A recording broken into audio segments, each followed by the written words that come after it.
Chester A. Arthur Presidency, December 6, 1881, first annual message transcript to the Senate and House of Representatives of the United States. An appalling calamity has befallen the American people since their chosen representatives last met in the halls where you are now assembled. We might else recall with unalloyment content the right prosperity with which throughout a year the nation has been blessed. Its harvests have been plenteous. Its varied industries have thriven. The health of its people has been preserved. It is maintained that foreign governments, the undisturbed relations of amity and peace. These manifestations of his favor we owe to him who holds our destiny in his hands, the tribute of our grateful devotion. To that mysterious exercise of his will which has taken us from a loved and illustrious citizen who was but lately the head of the nation, we bow in sorrow and submission.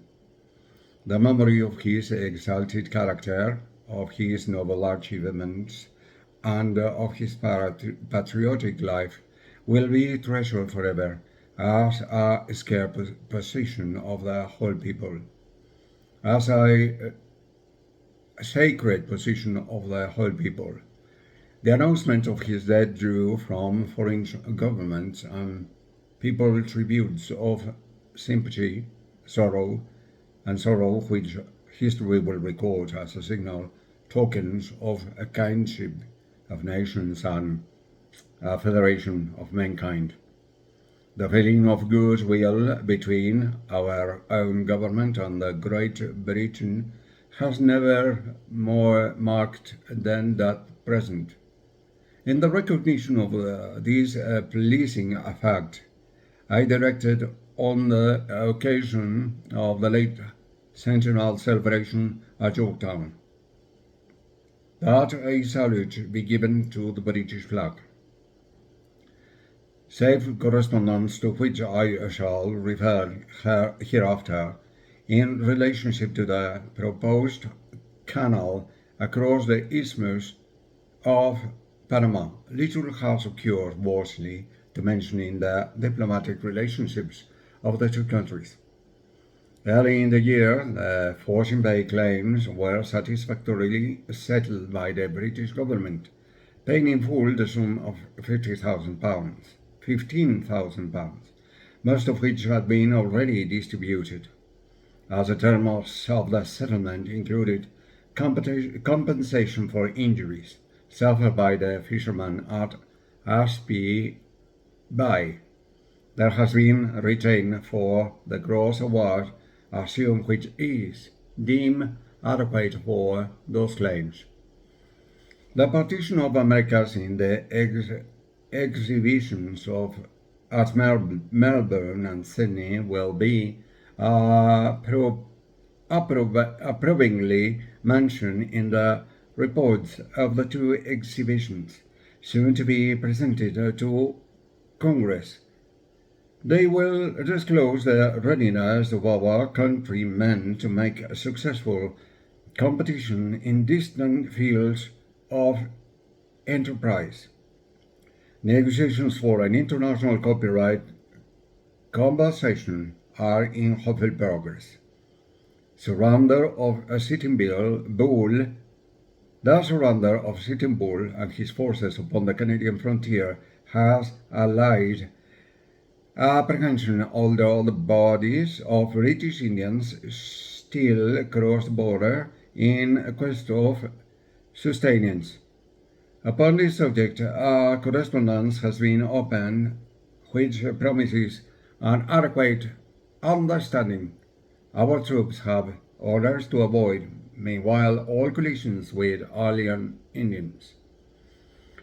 The presence at Georgetown celebration of representatives of the French Republic and descendants of Lafayette and of his gallant compatriots who were our allies in the revolution has served to strengthen the spirit of goodwill which has always existed between the two nations. You will be furnished with the proceedings of the bimetallic conference held during the summer at the city of Paris. No accord was reached, but a vulnerable interchange of views has had, and the conference will next year be renewed. At the Electrical Exhibition and Congress, also held at Paris, the country has creditably